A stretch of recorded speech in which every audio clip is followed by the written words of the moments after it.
Welcome to Monetizing Purpose, where we pursue purpose, earning a living, doing what we love. I said where we earn a living, doing what we love. Today I want to share with you something that maybe your friend, maybe your pastor, maybe your wife, maybe your spouse might have never shared this with you before. But because I am your coach, because I am your coach, and my dream and my desire is for you to succeed, I'm going to share with you this truth that I know that you might not want to hear, but it's truth that you need to hear.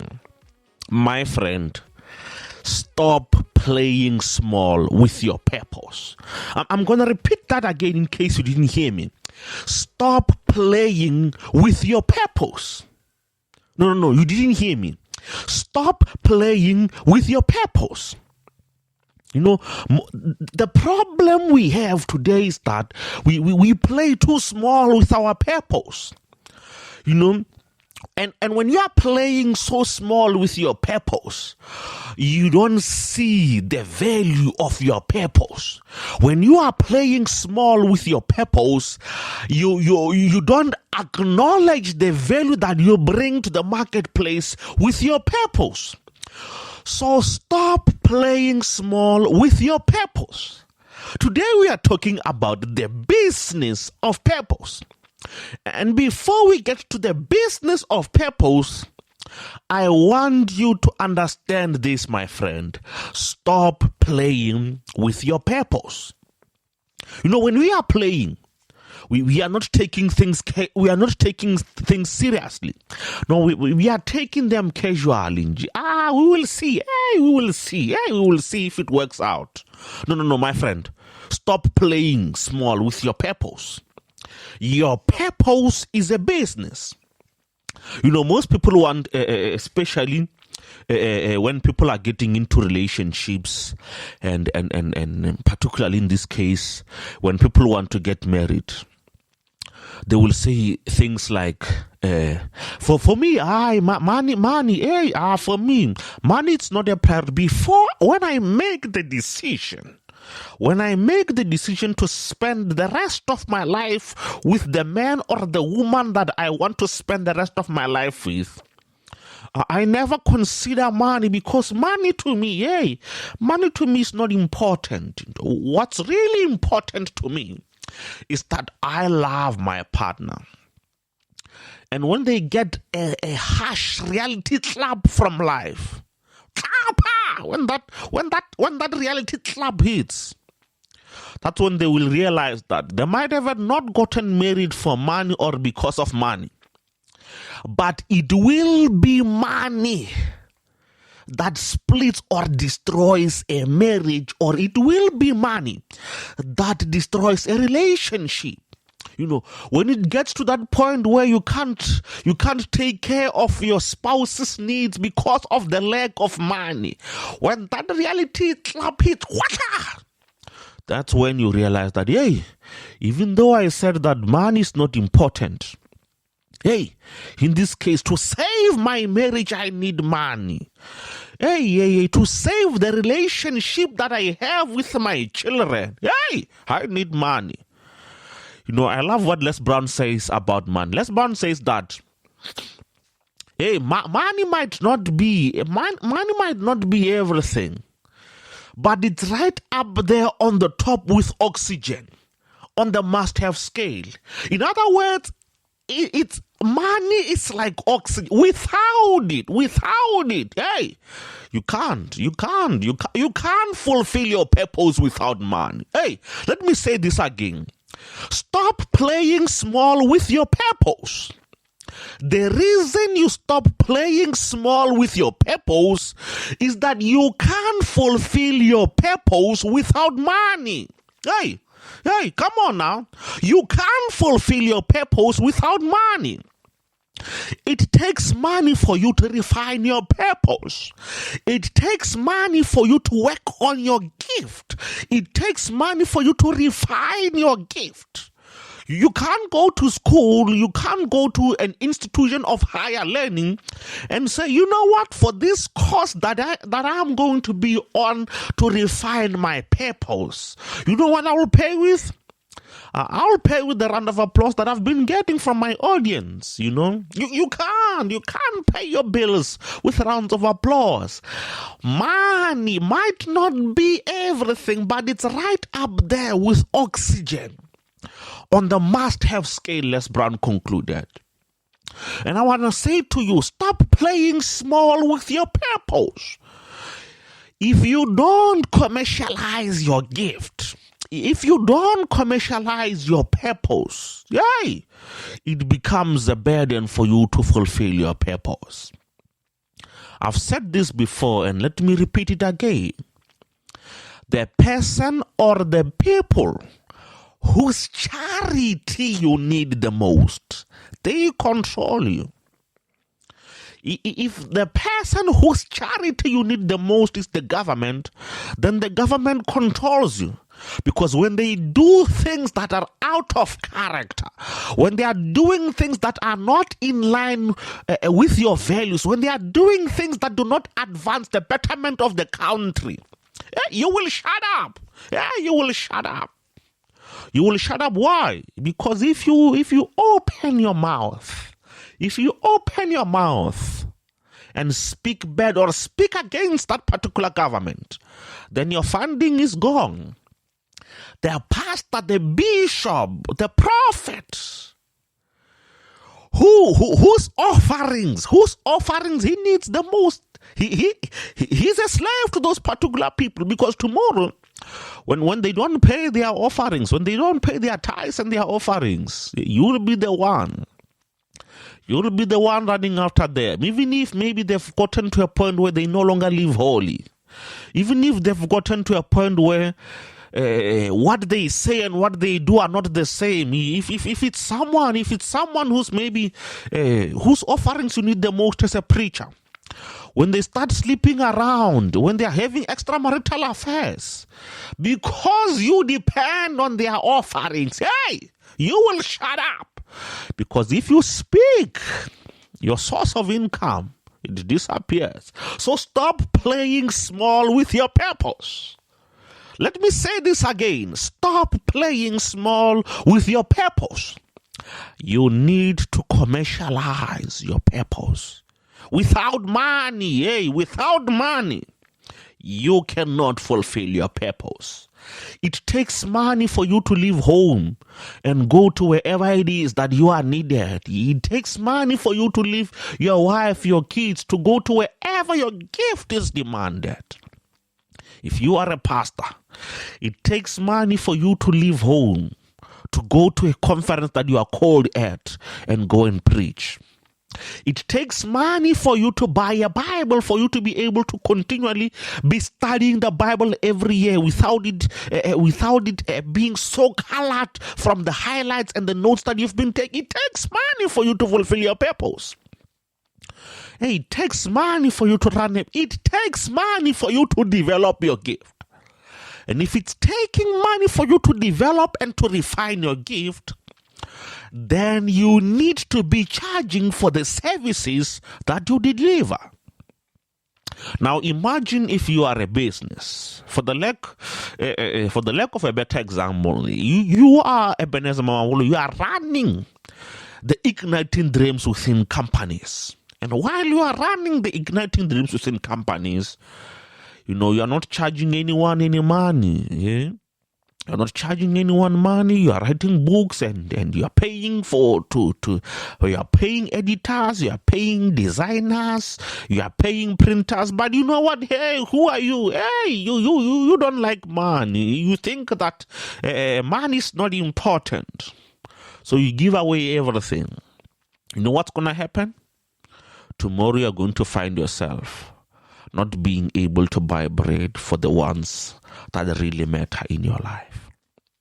Tomorrow you're going to find yourself with your wife and she's got a very important, whether it's a meeting or whatever, she's got a very important engagement to get to. And she needs money, whether it's petrol money or it's taxi fare or whatever mode of transport she will be using to go to that particular engagement. Maybe she wants to go to the salon and do her hair, maybe go and do her nails and all those beautiful things that our lovely women do. But because you've been playing so small with your gift, because you've been playing so small with your purpose, you look at your wife or you look at your husband and say, baby, unfortunately, I don't have money. I've run out of money. I've given away everything to everybody. The strangers that I met on the streets whom I didn't know, I've given away the money to take care of our family. I've given away the money to take care of your needs. I've given away the money to take care of my children's needs. And now I'm broke. I'm sorry, baby, you can't go to the salon. I'm sorry, my son, my daughter. We can't go out on lunch as a family. We can't go to the trip that I promised you, because even though I promised you that we were going to go on a trip as a reward for you performing well academically at home and at school, unfortunately I gave away everything that I had for everyone. If that were you, would that sit well with you? Will that sit well with you? No, it wouldn't. It wouldn't. Your spouse not being able to give you what they gave their word that they were going to provide for you, and instead they've given it to charity. No. It won't. Hear me and hear me very well. There is nothing wrong with doing charitable works. Yeah, there is nothing wrong with giving. No. Give when you can. But don't give at the expense. Don't give at the expense of the people who matter the most to you. You know, it won't matter to your wife if you gave a stranger food, the groceries that you left home. If you leave home and you make a commitment to your wife and say, oh, hey, your wife comes to you and says, if for the lack of a better example, it's your wife says to you, hey, Ebenezer, you know what, honey? I feel like eating chicken. I want to roast some beautiful chicken. Could you please go to the store and go and buy chicken and go and buy some the herbs, if it's herbs, the spices that I will be using to make this beautiful chicken that I have in my mind that I want to make for you. You've been working very hard, my love. You've been working very hard. I want to make something special for you. Would you please go to the store and get the things that we need for us to be able to have this wonderful, amazing dinner? So I leave home and I go to the store. And on my way there, remember that my children are at home. They've come back from school while I was away, and they are starving. They are starving, and they can't wait to eat the favorite chicken that their mother roasts.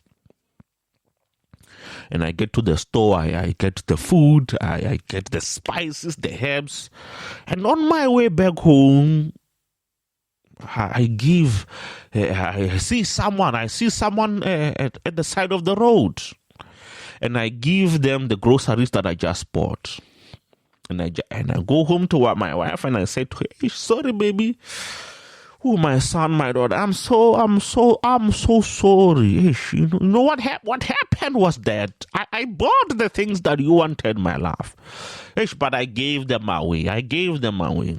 Now your wife has to starve and your children have to starve. Yay! Yeah, I do not condone nor promote violence, but I believe and I think that you will hear a very hot slap coming from your wife, because you've taken away her provisions. You've taken away from your children's provision, and you've given it away.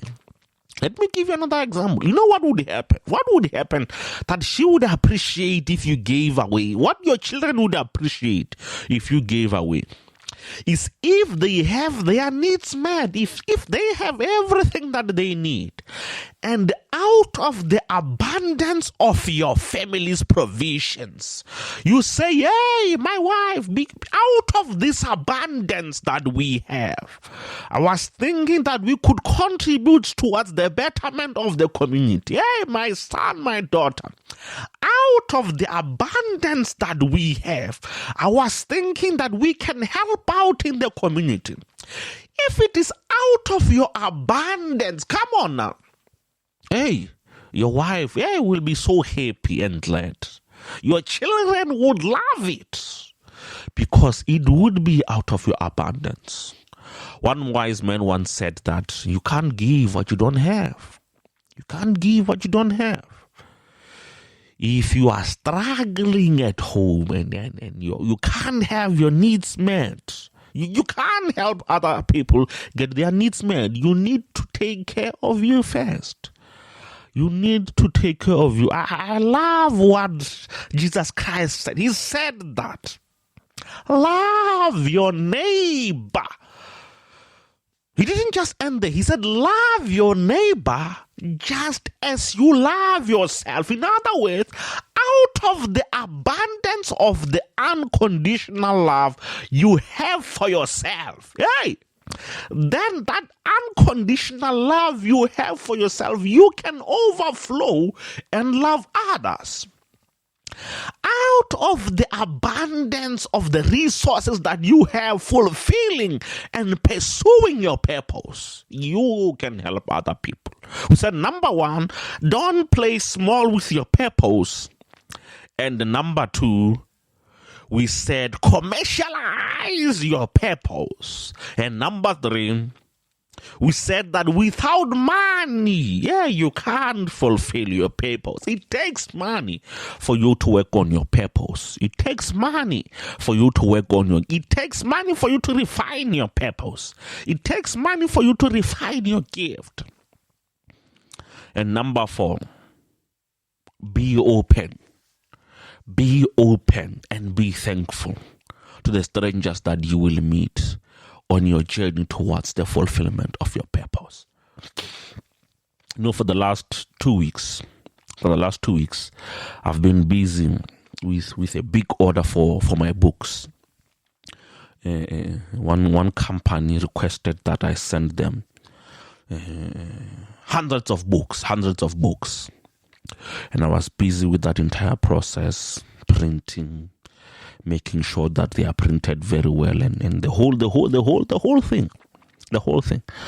And I was busy with that. And as I reflected on my book and the amazing support that I've been getting, ladies and gentlemen, most of the support that I've been getting for my work as a professional speaker, as a professional coach, I've gotten that support from strangers. I don't know about you, but if there's any group of people that I'm thankful for in my business and in the pursuit towards the fulfillment of my purpose and in the monetization of my purpose, the people that I'm most thankful for, it's the strangers. The people who don't know me, the people who didn't go to school with me, the people who are not my neighbors, the people who are not my community members, those people I'm thankful for. It's the strangers that I've met along the way who said, hey, Mr. Mamre, we heard that you have a book. Can I buy a few copies for myself, my family? I'm thankful to all of those people. It's the people whom I didn't know who said, Mr. Mamre, we heard that you've written a book. Can we please have copies of your book so that we can submit them to so and so? They will have a look at your book and they will tell you. It's been strangers who have recommended me to radio stations, who said, no, we feel that the work that you are doing of purpose, the work that you are doing teaching leadership, we feel that your leadership material needs to get out to a lot of people. It's been strangers who have believed in me, who've believed in my dreams. And I want you, as you are pursuing the fulfillment of your purpose, be thankful to the strangers that you encounter. Those strangers will become friends. Those strangers will become acquaintances, whatever they will become in the evolution of your relationship. Don't take them for granted. It was my homeboys. It's still my homeboys who don't know, who have never bought my book, who don't read my book. It's the former friends that I have. I've got a best friend of mine who has never. I don't even know if I should call him a best friend. I don't know if I should. Friends of mine, I don't even know if I should. In fact, what I do call them, it's people familiar with me. They are familiar with me. Yeah. Because in everything that I do, they don't support me. When I release courses, they don't buy my courses.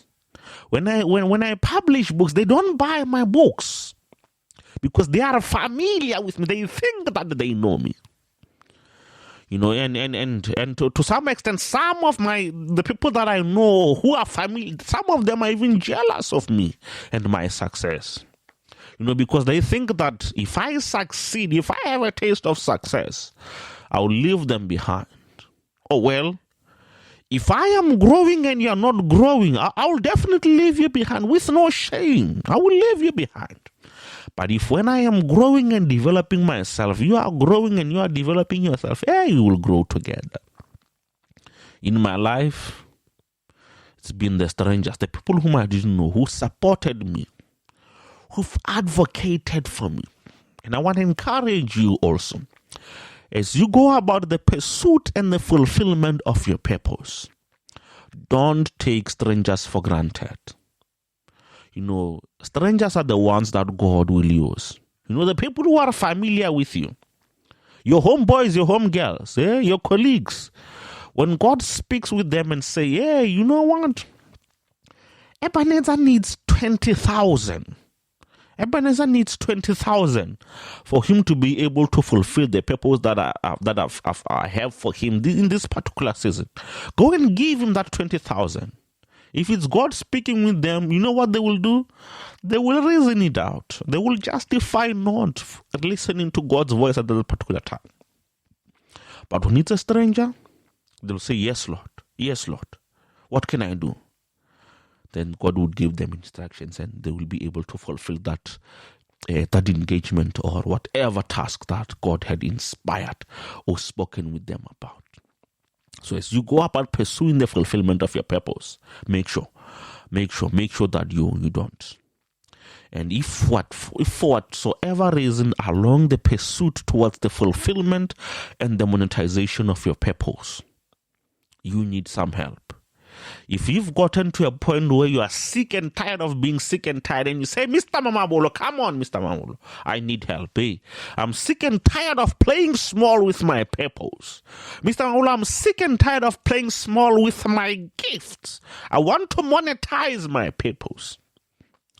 If you are that person, reach out to me. I will leave my contact details at the end of the podcast so you can contact me and I will enroll you into the Monetizing Purpose online coaching program. And if you are in Polokwane, we can even take it offline and we will meet and we will have those coaching sessions. Because my dream and my desire is to see you succeed. My dream and my desire is to see you monetize your purpose.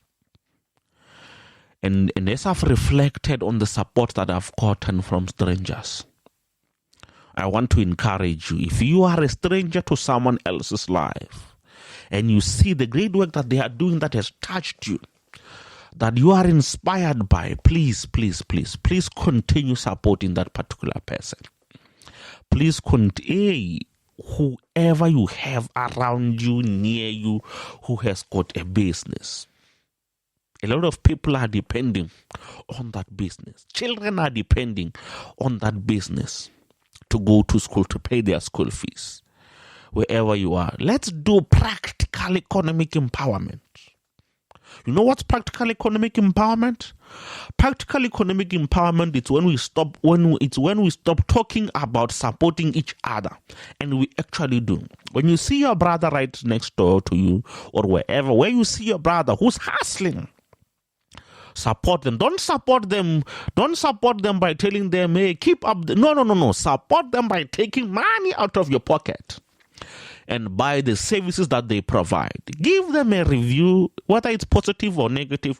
If it's a negative review, make sure that you share it with them in private and say, you know what, my friend, the cookies that I bought from you, or the quarter that I bought from you, hey, it lacks. If you can do 1, 2, 3, 4, 5, you will improve the flavor. You share with them that feedback.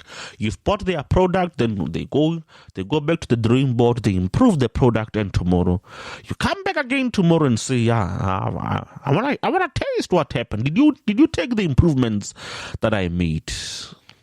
And you go and you buy the product again. Like, whoa, wow, hey, that's the best quote I've ever had. That's how we support and we empower each other. Not by saying, I'll tell people about your product. No. Tell the people, if you are telling people and say, you know what, hey, I've had the best quarter ever. The best quarter ever. And the best quarter I've ever had today, or up to date, it's the one that I bought from Ebenezer Mahmoud. Hey, that quarter was so flavorful, and you give them quality feedback. Then when the people that you are sharing that quality feedback with hear of that review or that quality feedback, hey, they will say, hey, even me, hey, where does Ebenezer stay with his quarters? I want to go and buy his quarters. But if you just say, hey, people buy Ebenezer's quarters, they don't have a reason to buy that particular quarter. So with that said, I'm going to end this with saying these words to you. I said to you, stop playing small with your purpose. That's the first thing. Stop playing small with your purpose. Commercialize your purpose. Monetize your purpose and learn and appreciate the fact that without money, you can't fulfill your purpose. And the best way for you to fulfill your purpose, it's for you to commercialize. Monetize your purpose. Charge a service. Charge a fee for your purpose. The fulfillment of your purpose depends on the money that you get. It takes money for you to refine your purpose. It takes money for you to be able to develop your purpose. It takes money for you to work on your purpose. Thank you for tuning in, and I'll see you next time.